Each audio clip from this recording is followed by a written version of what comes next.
Hello, this is a video about how to do modeling with data sets. So let's go ahead and look at some data. And let's first look at kind of what the different models we can have. So in the textbook we're using, this would be section 4.5 modeling. And there's different types of models. There's what we call linear, which is y equals mx plus b. There's exponential, which is y equals a times b to the x, or y equals a times 1 plus r to the x. There's logistic. I'm not going to try to say this one, but it gets really involved. It has to do with carrying capacity. And then there's parabolic. There's also cubic, and there's periodic. There's lots of other models that exist in the world. You've seen in this course so far, you've seen linear, exponential, and logistic, but there's lots of other models that exist. What you want to do is you want to look at what we call a scatter plot, which is basically just a plotting of some ordered pairs. Then you look to see what kind of model this might be. So this one here, as you can see, goes up and then comes back down and then goes back up again. And it kind of keeps going with that same pattern. This is what we call periodic. It goes up and down and back up again. It keeps repeating itself. So what I want to do is look at some examples of this. We're going to use graphs. We're going to use technology to help us graph these because these are really long, involved graphs. So I want to go ahead and open up a program called Desmos. This is a free app that you can get to on your computers, desmos.com. I usually just Google it and then I can find my graphing calculator. This is what the Desmos looks like. And I want to be able to go ahead and open this up. And so one of the things I want to do is it might be easier if I were to go and get my textbook, which I have as a PDF, but a PDF is really hard to do. I want to be able to copy this. I don't want to have to type this whole giant data set into Desmos. So what I'm going to do is I'm going to open it up as a Word document. So what the textbook is, you can actually get the Word documents themselves. So you could download chapter 4 growth and then go straight into that one. And then once you're in the Word document, you can highlight the data, 2 columns we want, and we want to look at this example. I should have actually read what the example is. What this example is about is how do we have different movie rating sites and how they compare with each other. So we want to consider this data set that looks at the Metacritic and the IMDb sites. And so there's a lot of other information you have here. You have the film information. That's not, that's data for sure, but it's not numerical data. So we don't want to graph it. We have the year, but the year really doesn't tell us very much. We're more interested in kind of how do these two ratings compare with each other. So I'm going to highlight these 2 columns, the Metacritic and the IMDb ratings. I'm going to go and collect all of it. And I'm going to go ahead and copy this. And I'm going to go into my Desmos. And the nice thing is with Desmos, if you've copied a data set from a Word document such as this, it doesn't work as well with PDFs. But from a Word document, I can actually now paste this right here and I'll put the data in the 2 different columns. Your X variables is 1 column of data. This I think was the Metacritic, and the other one is Y is your IMDb. Desmos also went ahead and put it kind of in a nicer window so you can see the data. If it doesn't put in a really nice window, you can also hit over here the graph setting, and then you can go and pick what you want your Y's to go between and your X's. So our X's are going between -47 and 141. I don't think we really need to have the -47. So maybe I'll do -1. And that way I still see the axis, which is kind of important. I like to still see this axis, but I don't need to see all that blank space. I'm not sure I have to go all the way up to 141. It looks like the highest value here goes up to about 100. So maybe I'll pick this to go up to 110 instead.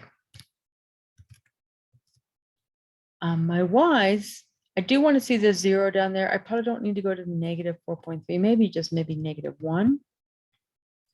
And then it looks like the highest I need to go to is maybe 10. So I'll go up to 10 instead of 12.9. And there's now a looking at my data set. And what I want to do is it looks like this one is kind of going as the x's increased or the input increases, the output increases kind of in a nice linear fashion. Again, there can be other ways it increases or decreases, but this kind of looks like a little bit of a linear. It's not perfect, but it's not too bad. So a linear equation is y equals mx plus b. So I can actually type y1 because I want to use y1 because y1 is my variable name up here. So do y1. Notice it, if I typed a 1, it automatically made it into a subscript. Then on your keyboard is a key called tilde or tilde or tilde, depending on how you want to pronounce it. And it's right next to the number 1 key. You have to hit the shift to get it, and it'll give you this tilde. And then I'm going to do m times x plus b.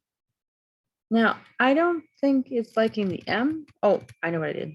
So it does like the m times x, but I need to have x1 because that's what my variable is called. So I'll do the subscript again, plus b.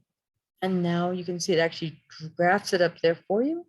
And it gives you the m value. So there's your slope value and your intercept value. And then you could write those down on your own information. It also gives us something called an r squared value. This r squared value is what we call the coefficient of determination. It says how well does this actually match the data. It really tells you what percent of the variability in the y variable is explained by the x variable itself.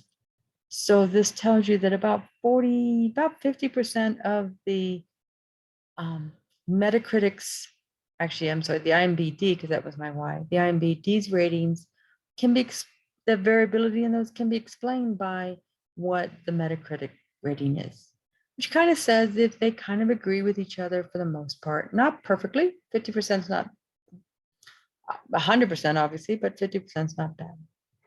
And so that's how you can get all that information directly from here. I also want to show you, can do, if you don't want to use Desmos, which is free and it's nice because you can just copy and paste the data in. But let's say we did another problem here. The other problem I'm going to look at in this case is looking at what is happening with some data set that was kind of, this is called a data set of M&Ms. What this was is that you actually took an experiment where you dumped out the M&Ms, and then you take out all the ones that have an M showing on the top or has the M showing, and then you count how many are left. And you repeat this to see what happens as you keep repeating this. And so we're going to look at this data set. This time I'm going to use my graphing calculator. And so you have a graphing calculator, TI-83, or you're using Desmos, but if you have a graphing calculator, this is what you would be looking like. We're going to make this a little bit smaller window so I can see both of my pieces here. So this window a little bit smaller here. And I'm going to go ahead and type this data set directly into the calculator. And if you want to use Desmos, you're more than welcome to. I just want to show you it both different ways. The problem with the calculator is you have to type it all in. With Desmos, you can just copy and paste. So I'm going to hit the stat button on my calculator. And in the stat button, it has different menus we can go into. The first menu is the edit menu. That actually allows me to edit and put my data in.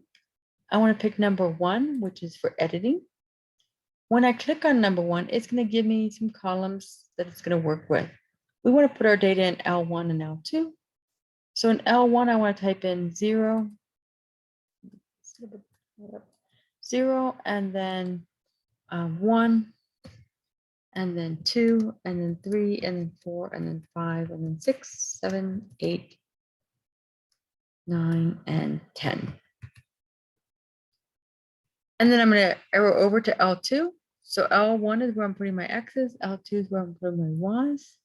I'm going to type in 50, and then 27, 18, 10, 6, 6, 4, 3, 3, 3, and 3. So do notice that in both Desmos and on the calculator, you have for every x is exactly one y, and that's what gives us our scatter plot. So I do want to plot this on the graphing calculator. If you notice, this top row on your graphing calculator is all the ways you can do graphing. The very top one above those is the thing that says stat plot. And we are doing statistics here. We're going to do second stat plot.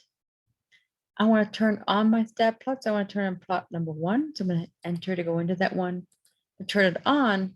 And then the default is to do a scatter plot. So that's the one I want to do. So I'm going to pick that scatter plot. It's already there.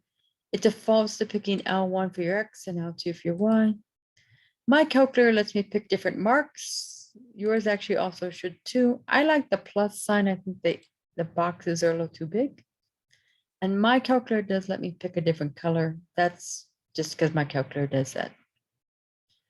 The next thing I'm going to go over to is I can either change my window to what I think it should be, or I can actually go to zoom. And there actually is a zoom stat. So we're going to go ahead and use the zoom stat. That should pick the window the way we want it to be. So I'm going to go down to number 9. You can either hit press number 9, or you can just go down to number 9 and hit enter. Oops, I have some things turned on. Let me turn those off. Sorry about that. So I'm going to go back in here, and here's my plotting. There it is. It fixed it nicely to this, and I can see what this looks like. One of the things I noticed is this does not look linear. This looks more like an exponential.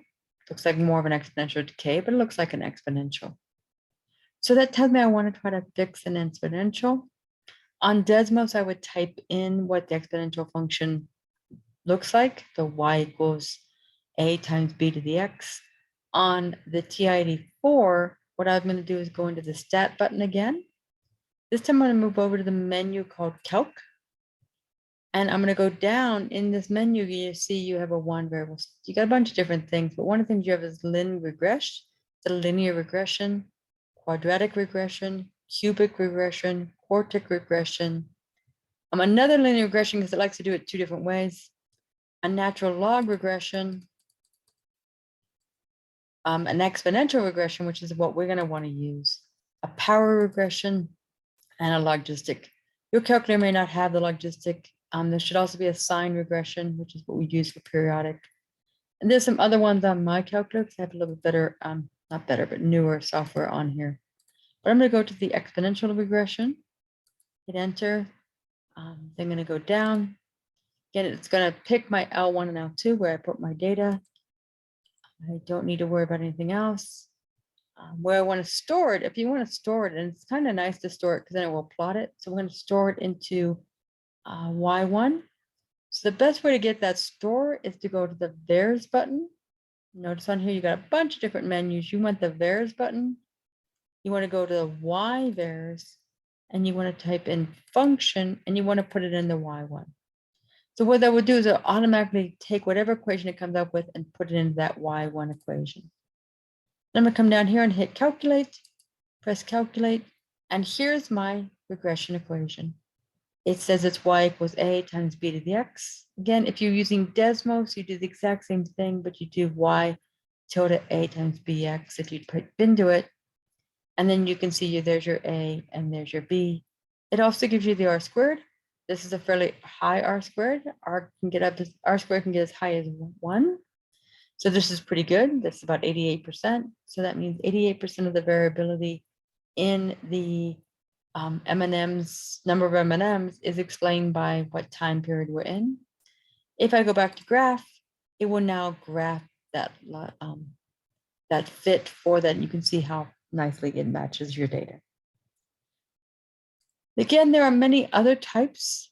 You would just if you're in the TI-84, you pick the right model you want based on what you see the data looking like. If you're on Desmos, you have to tell Desmos which model you want to use by typing in these basic ideas. And that's how we do these different models.